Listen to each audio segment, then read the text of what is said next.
Bolsonaro à direita. Boa noite a todos. Boa noite. Está no ar a partir de agora o primeiro debate entre os dois candidatos mais votados para a presidência da República. Assim como aconteceu no primeiro turno, este encontro é promovido por um pool de empresas de comunicação. O Grupo Bandeirantes está ao lado da TV Cultura, do UOL e da Folha de São Paulo. Faltando 2 semanas para o segundo turno, o eleitor terá a oportunidade de acompanhar um debate essencial de ideias e propostas entre os dois candidatos. Eu gostaria de agradecer, em nome do pool, a presença aqui no estúdio da Band do ex-presidente Luiz Inácio Lula da Silva, do PT, e do presidente Jair Bolsonaro, do PL. Para entender a dinâmica do debate, que será dividido em 3 blocos, vamos acompanhar agora as regras aprovadas pelas duas campanhas. Regras debate. Cada candidato, por ordem de sorteio, tem 1 minuto e meio para responder a mesma pergunta feita por um dos mediadores.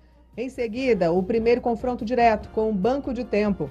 Os candidatos terão 15 minutos cada um para administrar entre perguntas, respostas, réplicas e tréplicas. No segundo bloco, jornalistas de empresas do pool fazem perguntas.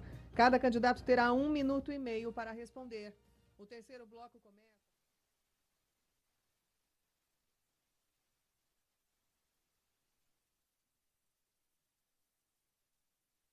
Jornalistas de empresas do pool fazem perguntas.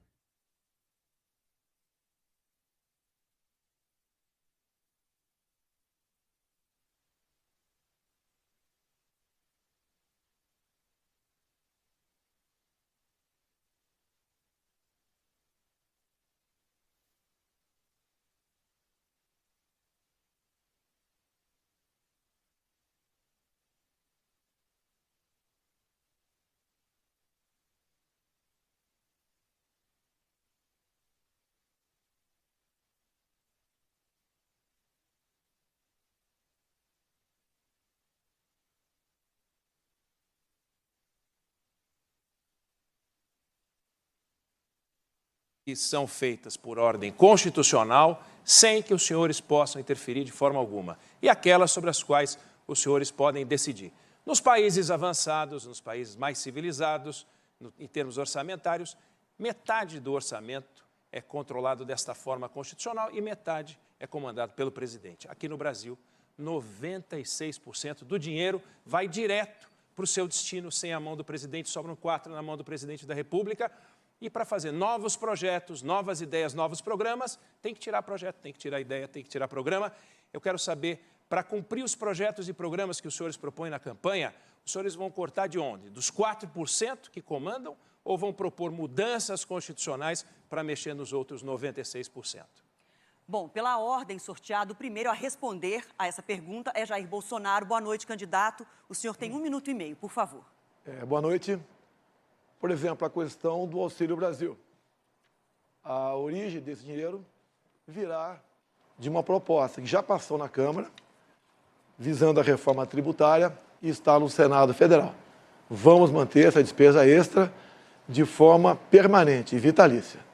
Deixo claro, quando nós criamos o Auxílio Brasil, final do ano passado, nós renegociamos o parcelamento dos precatórios e criamos um auxílio emergencial de R$ 400.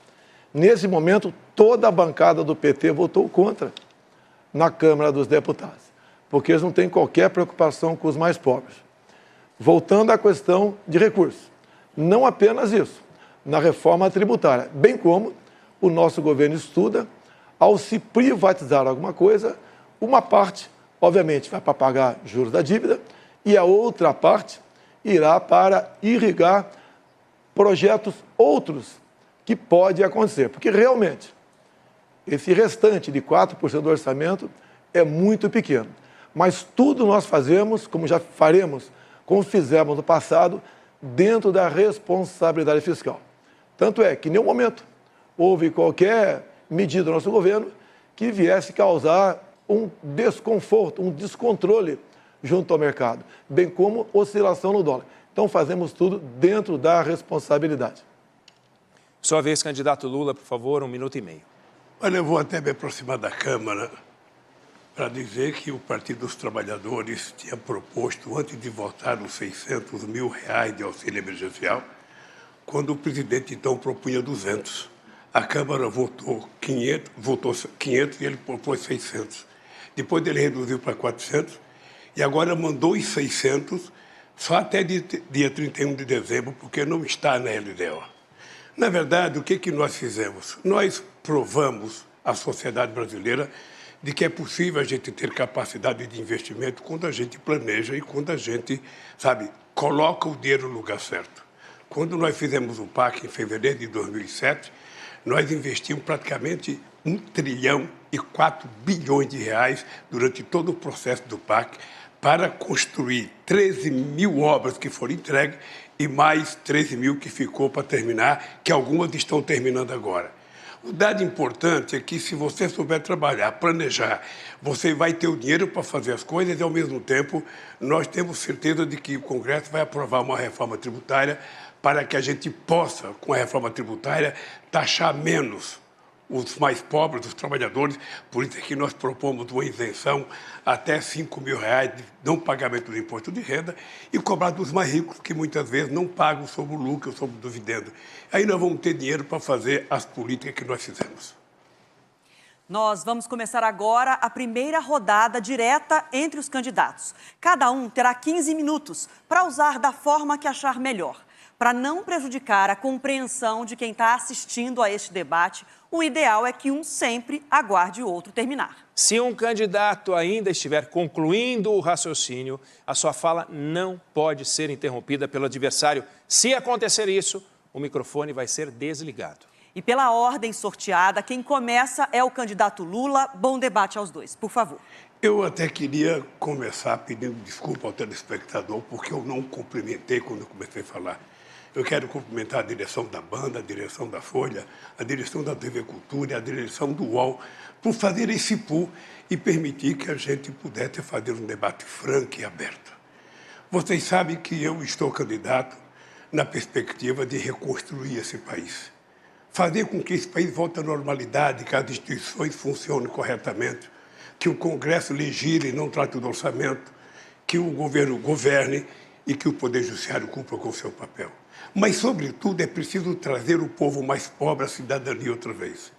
Quando eu governei de 2003 a 2010, nós fizemos a maior política de inclusão social que a história desse país conheceu. Nós geramos 22 milhões de empregos, nós aumentamos o salário mínimo, nós fomos o governo que mais fez universidade e escola técnica nesse país. E, por isso, eu até gostaria de fazer uma pergunta para o candidato, o meu adversário. Quantas universidades e quantas escolas técnicas o senhor fez como presidente da República? Primeiramente, o senhor Lula confunde auxílio emergencial com Auxílio Brasil. O auxílio emergencial de R$600. E o senhor que fala tanto de pobre, deixar bem claro, durante o ano 2020, quando o povo foi obrigado a ficar em casa, não por decisão desse presidente, mas por decisão de muitos governadores do seu partido, eles iam morrer de fome. E só de auxílio emergencial em 2020, nós gastamos o equivalente a 15 anos de Bolsa Família. E o Bolsa Família pagava muito pouco. Eu tinha vergonha de ver as pessoas mais humildes, em especial do Nordeste, do interior do Nordeste, recebendo, algumas famílias, começando a receber R$42 por mês. Eu só podia dar algo melhor, como está dizendo agora, por que não deu lá atrás? Porque agora, quando a gente chega e passa para 400, contra a sua bancada do PT, e depois passa para 600, o senhor quer se arvorar de grande benfeitor que vai prometer. O senhor promete o tempo todo. O senhor prometeu levar água para o Nordeste. E agora o senhor está prometendo picanha e cerveja. O senhor não fica vermelho com essas propostas mirabolantes e mentirosas? Creio que para governar o Brasil, tá, nós temos passado. Nós não somos candidatos aqui de primeira viagem. Então o senhor tem seu passado que é lamentável, é triste. Em especial, entre os mais humildes, os mais pobres do Brasil. Eu quero falar agora com o pessoal do Nordeste. Quanto era o Bolsa Família? Começava com R$40. Nós triplicamos com o Auxílio Brasil a média do Bolsa Família. Hoje, a dona de casa vai no supermercado e compra realmente algo para levar para casa. No passado, ia com o carrinho vazio. Então, promessas, estamos cheios, e a grande prova de promessas vazias é esta, que o senhor aqui, o seu partido, foi contra a criação do Auxílio Brasil. Eu perguntei quantas universidades você fez.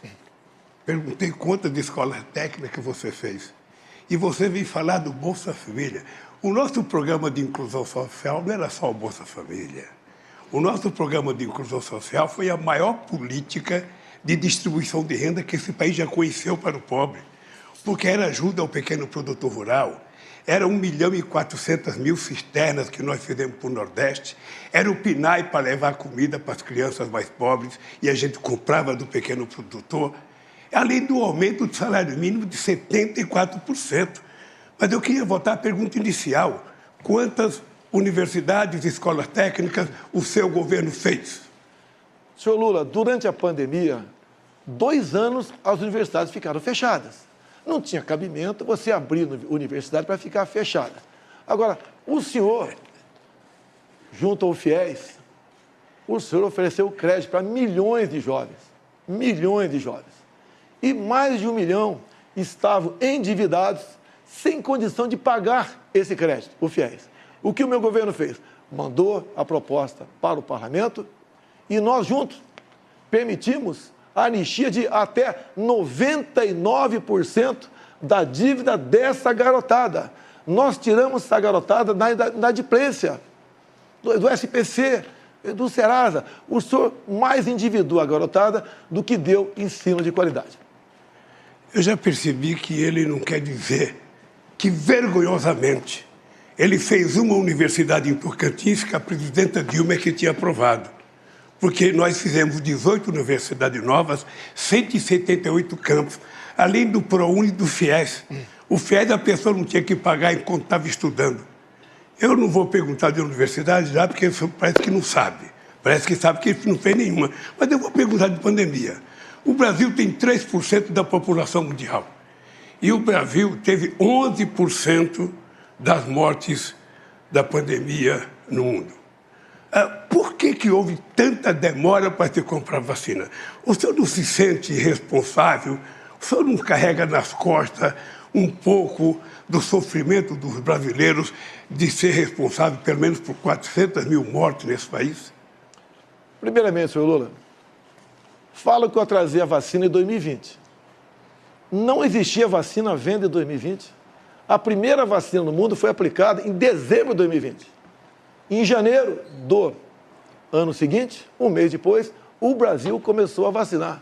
Nós compramos mais de 500 milhões de doses de vacina. E todos aqueles que quiseram tomar vacina, tomaram. E o Brasil foi um dos países que mais vacinou no mundo e em tempo mais rápido.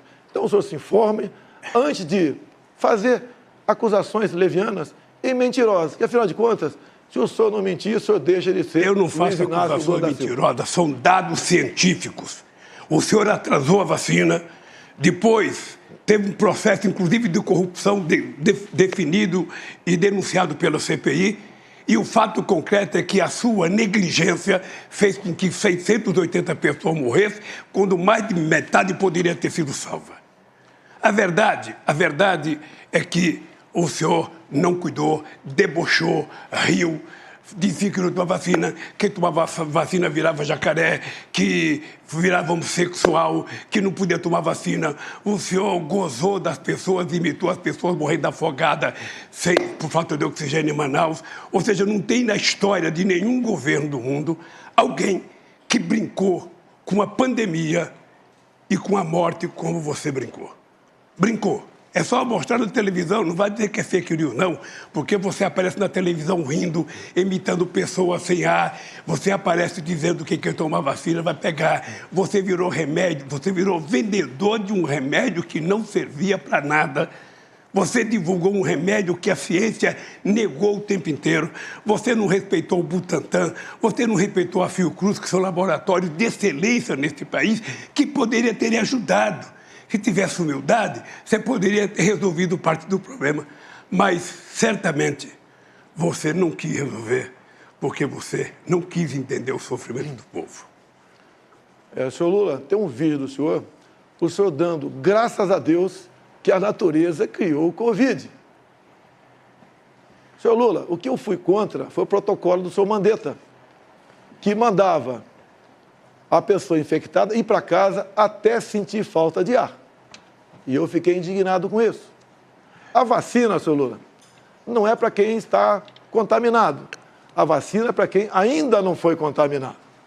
A questão do tratamento precoce, tendo ou não comprovação científica, porque era algo inédito no mundo todo, tirou-se a autonomia do médico, a tal da receita off-label. Isso que foi castrado no Brasil. A história mostrará quem está com a razão. E isso que o senhor fala de vídeo no YouTube, eu zombando, é só ver as imagens. Exatamente o contrário.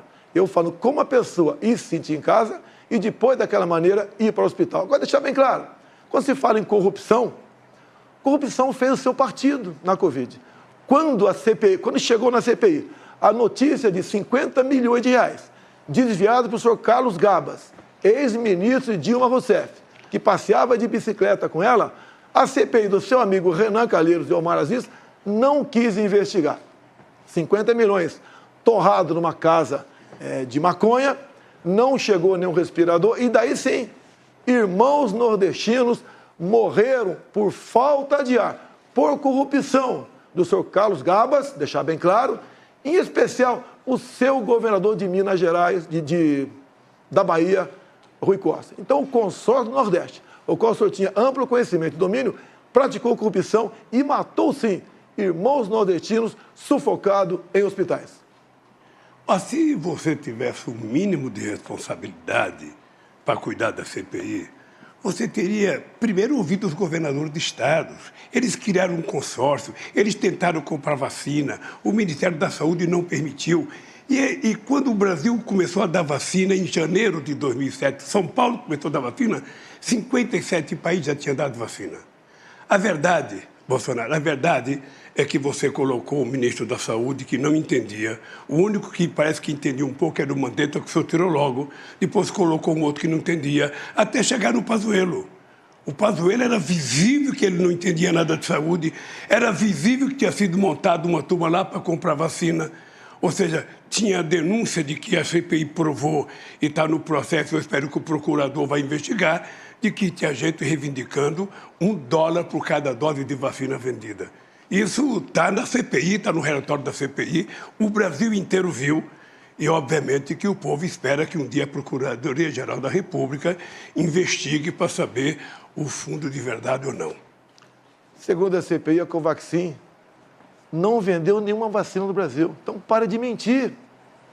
Não teve corrupção porque não teve vacina no Brasil. Agora, o senhor falou uma coisa importante. Eu poderia ter conversado com os governadores do consórcio do Nordeste. Então, digo uma coisa, senhor Lula. Eu poderia ter acabado com a CPI da Covid rapidamente. Sabe como? Se eu acolhesse uma emenda do senhor Omar Aziz, seu amigo, senador, lá do Amazonas, e do irmão do senador Renan Calheiros, Renildo Calheiros. Porque eles queriam, nessa emenda, a uma medida provisória nossa, que qualquer governador e prefeito, que pese a grande maioria serem honestos, tá, pudessem comprar vacina em qualquer lugar do mundo, sem a certificação da Anvisa e sem a licitação. Seria a festa, a roubalheira maior. E quem pagaria a conta? O governo federal. Então, não aceitamos a continuidade da roubalheira do consórcio Nordeste, depois de 50 milhões, queria continuar comprando vacina em qualquer lugar do mundo, sem certificação e sem licitação. Uma vergonha se tivesse sido aprovado. Não aceitei ser aprovado e a CPI foi embora e não achou nada sobre mim ou sobre o senhor Pazuello, porque nada nós devemos. Não, a vergonha, na verdade, é você carregar nas costas a morte de 400 pessoas que poderia ter sido evitada se tivesse comprado a vacina no tempo certo, no tempo correto. A ciência fala isso todo dia. O senhor recebeu proposta de vacina muito cedo e não quis comprar porque não acreditava. É visível, o povo brasileiro sabe que você começou não acreditando na pandemia. Era uma gripezinha, era uma coisa que ia matar um ou outro velhinho. Era assim que você tratava a questão da pandemia. O Mandetta foi mandado embora porque o Mandetta dizia que a pandemia era grave, que era preciso cuidar. Mas você não. Você resolveu dizer que era uma gripezinha, brincava de não tomar vacina, colocou em sigilo o seu cartão de vacina para ninguém saber se você tomou ou não tomou.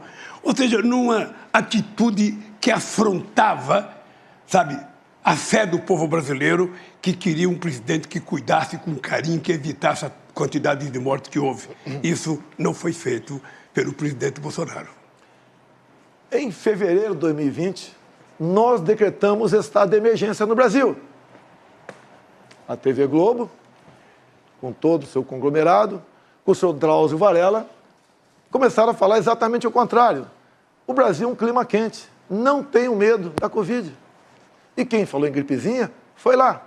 O que eu sempre disse, que as pessoas saudáveis não tinham o que temer no tocante à Covid. Não poderia abusar, obviamente. E nós recomendamos aos mais idosos e aos que com morbidade realmente tomassem cuidado. Foi o papel do governo, que em primeiro lugar, talvez, do mundo, decretou estado de emergência, que foi ignorado por aqueles que queriam o carnaval a qualquer preço. Então, senhor Lula, não continue mentindo, pega mal até para a sua idade. Pelo seu passado, não vou dizer que o seu passado é lamentável. Ah, mentira é você. Mentira é você. Porque os números estão ali na empresa todo dia. Você é o rei da fake news, é o rei da estupidez de mentir para a sociedade brasileira. E você mentiu sobre a vacina o tempo inteiro, negligenciou a vacina, e o Brasil hoje carrega a pecha de ser o país, sabe, que tem mais morte pelo Covid. É lamentável. E mais ainda, o senhor não se dignou a visitar uma família que teve alguém que morreu de Covid. E depois, para mostrar que é bonzinho, tentou ir no enterro da rainha da Inglaterra, quando poderia ter visitado centenas de pessoas que morreram do Covid aqui. Disse que não morreu nenhuma criança, morreu 2.000 crianças de Covid. Mas disse que não morreu porque o senhor não queria acreditar na Covid. Era preciso continuar mentindo sobre a Covid, era preciso continuar desacreditando. E eu sei o que pensa o povo que perdeu alguma ente querida. Eu mesmo perdi uma sogra, sabe, por causa do Covid. Fez discurso em cima do caixão da esposa e está se comovendo pela sogra. Senhor Lula, entenda uma coisa, senhor Lula. Entenda uma coisa, por favor. Os enterros eram com caixão lacrado. Ninguém podia ir ao enterro, nem familiares. E eu visitei hospitais, sim. E o senhor não tem conhecimento. Só que eu não preciso fazer propaganda do que faço. Me comovi. Me preocupei com cada morte no Brasil. Repito, o Brasil, o país... Você se preocupou como? Interrompendo. Você ria o tempo inteiro. Agora que você está candidato, você está mostrando uma seriedade que deveria ter mostrado lá. É isso. O Rio... Simples assim. Você não foi no hospital, não foi visitar uma pessoa, não foi visitar um parente. O Rio é mais uma mentira tua. Basta ver o vídeo quando aconteceu a questão da falta de ar. Vocês são especialistas em pegar vídeos, filmes e cortar o pedaço que interessa para vocês. Tá? Você sabe quem é especialista nisso. Você sabe quem é o rei da fake news. Você sabe. Candidato Lula, deixa o presidente, candidato Bolsonaro, terminar o raciocínio. Ah, tá bom.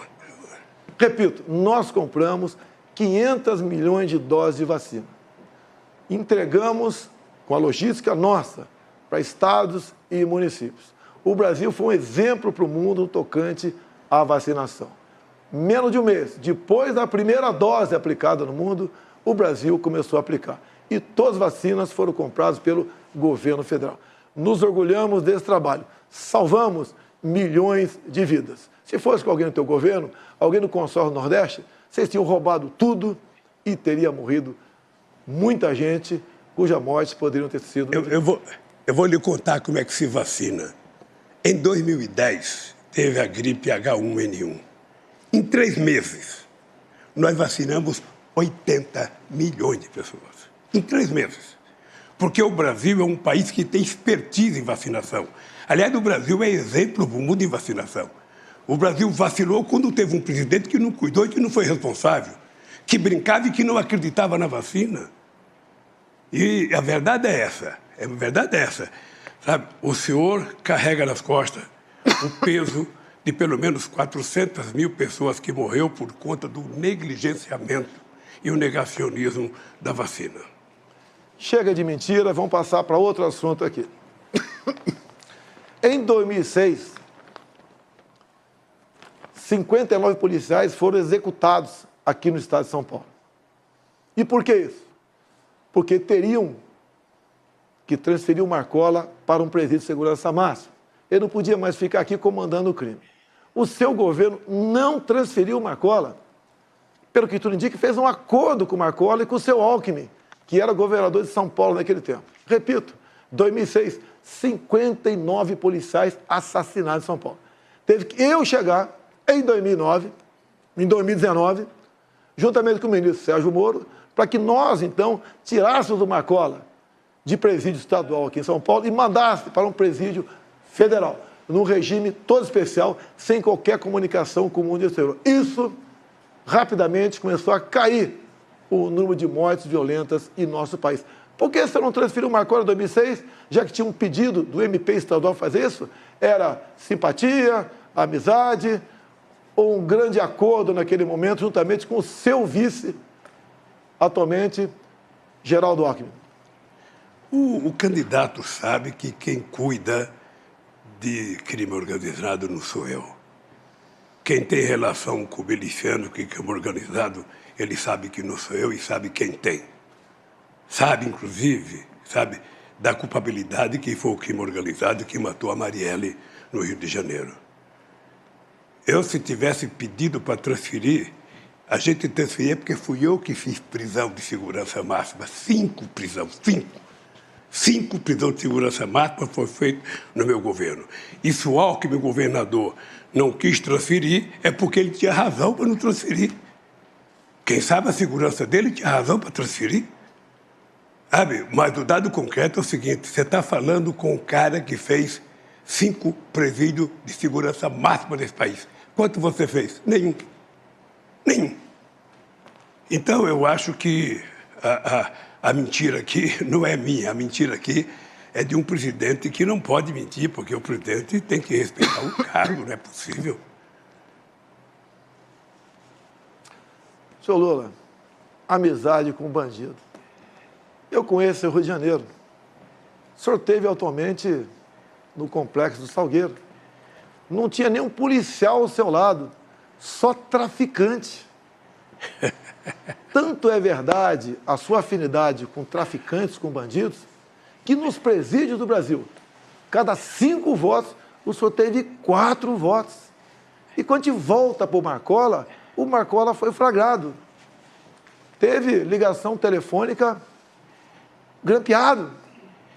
E ele diz ali, chama o senhor de um palavrão, que eu não vou falar aqui, e diz que prefere o senhor do que a mim.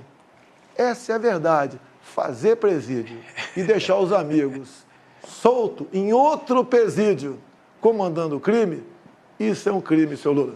Sabe o que eu tenho orgulho? É que eu sou o único candidato a presidente da República que tem o coragem de entrar numa favela, sem colete de segurança. E já não é agora, não. Quando eu era presidente, eu entrava no Rio de Janeiro. E a pessoa falava, vai com cuidado, porque o Bolsonaro é amigo dos milicianos, você vai com cuidado. E eu ia, sabe por quê? Eu acredito no povo. E eu fui numa comunidade no Complexo do Alemão, povo extraordinário, trabalhador, fizemos uma passeata extraordinária, exuberante, e ali não tinha bandido na passeata, ali tinha mulher e homens que trabalham, que levantam às 5 horas da manhã para trabalhar. Os bandidos só sabem onde estão. Os bandidos, sabe, tinha um vizinho seu que tinha 100 armas dentro de casa. Só sabe. Esse não era da favela do Complexo do Alemão. Esse, quem sabe, morava num apartamento na Avenida Copacabana. é achar que o bandido está só no lugar dos pobres. Os grandes bandidos estão no lugar dos ricos. Os pobres são trabalhadores e eu vou votar no Complexo do Alemão. Porque não foram os presos que votaram em mim. Foi o povo brasileiro. Eu tive 6 milhões de votos a mais do que você, com toda essa gastança que você fez. Se pegar todos os presidentes, desde Marechal Deodoro até agora, ninguém colocou 10% do dinheiro que o senhor colocou nessa coisa. É só eu falar uma coisa, o senhor vai lá e faz. Eu falei do preço da gasolina, vai lá reduzir o preço da gasolina. Ele reduziu, vai aumentar outra vez. Não pense que ele disse que não manda na Petrobras, que é o presidente que aumenta. Então, Bolsonaro, se tem um mentiroso aqui, esse mentiroso chama-se Jair Messias Bolsonaro, que tem mentido diariamente ao povo brasileiro. Inclusive, levou água para o Nordeste. Todo mundo sabe que quem fez a transposição do Rio São Francisco foi esse que vos fala, porque eu sou nordestino, já tive a experiência de carregar balde d'água e lata d'água na cabeça. Portanto, não minta. Transposição do São Francisco. Era para ter acabado em 2010. No seu governo. Passou para 2012, governo Dilma. Só que o Brasil vivia uma explosão de corrupção. O senhor negou água para os seus irmãos nordestinos. Eu fui lá com o Rogério Marinho, que agora se elegeu senador pelo Rio Grande do Norte. O povo reconheceu o trabalho dele. O senhor fez, na verdade, é uma obra que não chegava a lugar nenhum. Pegamos uma obra parada há quase 10 anos. É pior uma obra parada há quase 10 anos do que começar uma obra. O senhor desviou, sim, foi muito dinheiro para a corrupção. Tudo tinha corrupção no seu governo, tudo. O senhor negou água para o nordestino. Eu levei água com a transposição e com o Rogério Marinho. E mais ainda, o Exército tem trabalhado muito no Nordeste para cavar poços para essas pessoas que ficaram longe desses córregos enormes que a água do São Francisco. Então, o senhor realmente maltratou. Devia ser prioridade total tua. Prioridade número 1 e não 0. Prioridade número 1. E não fez isso. Negou água para o povo nordestino. O senhor realmente é uma pessoa fantástica em falar em vergonha nacional. Olha, eu vou contar uma coisa. Se tem uma coisa que é cara de pau, é o cara de pau desse cara. Porque eu fiz 88% das obras do São Francisco. Ele fez 3,5%. 3,5%. Da mesma forma que ele fala que fez ferrovia. Da mesma forma que fez o 163. Tudo feito pelo governo do PT. Mais de 80% das obras feitas. E ele vai lá, termina. Quando eu tomei posse em 2003, o Fernando Henrique Cardoso estava fazendo uma ponte lá de Vida Minas com Mato Grosso, eu fui lá inaugurar e fiz justiça ao Fernando Henrique Cardoso, disse que era dele. Você poderia, pelo menos, ter sensatez de quando inaugurar, fala, gente, eu quero dizer que essa obra aqui é do presidente Lula, ele foi mais competente que eu, ele fez a obra, sabe? Eu só vou aqui dar um empurrinho para acabar esse pedacinho que está faltando. Mas dizer que foi sua? Você acha que alguém acredita? Você acha que o nordestino que está vendo a gente na televisão acredita que foi você que levou água? Que você fez ferrovia? Não tem um projeto seu?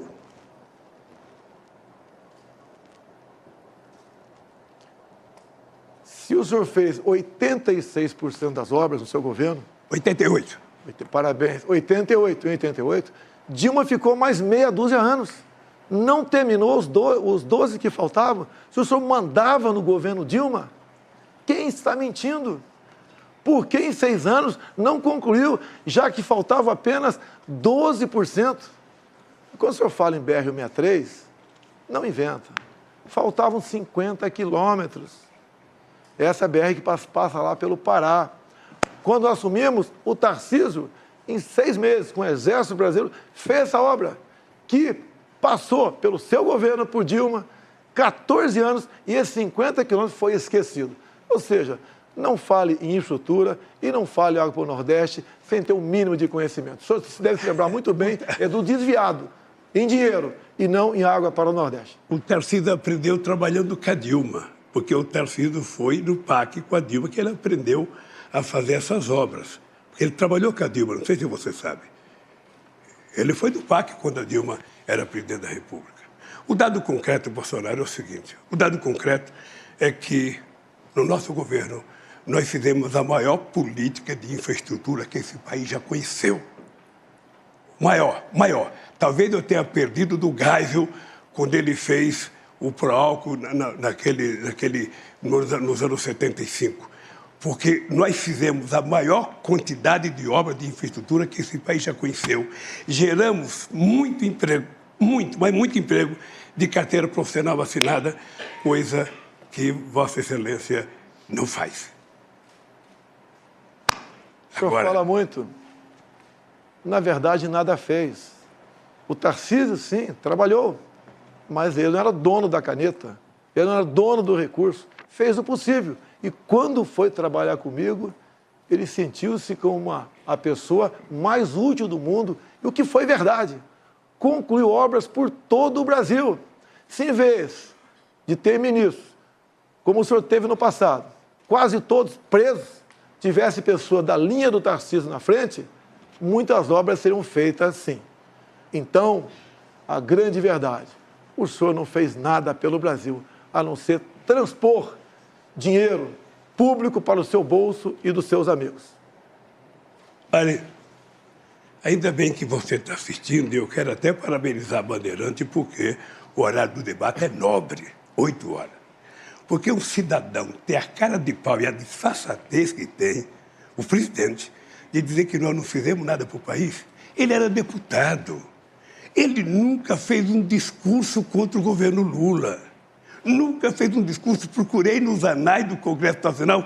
Esse cara tem raiva do Lula, ele ter feito um discurso contra o Lula. Não, ele não fez. Sabe por quê?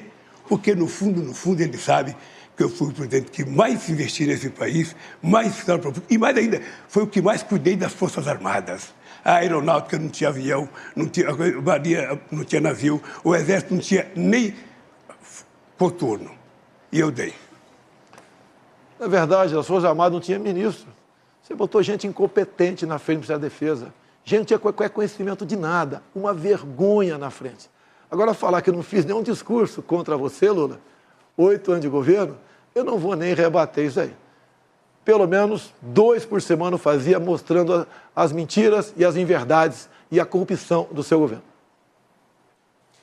Obrigado, candidatos. Você está acompanhando o primeiro debate entre os candidatos à presidência da República no segundo turno, realizado por um pool que reúne o Grupo Bandeirantes, o jornal Folha de São Paulo, a TV Cultura e o UOL. Logo após o intervalo, é a vez de jornalistas fazerem as perguntas aos candidatos. Olho no voto, eleições 2022.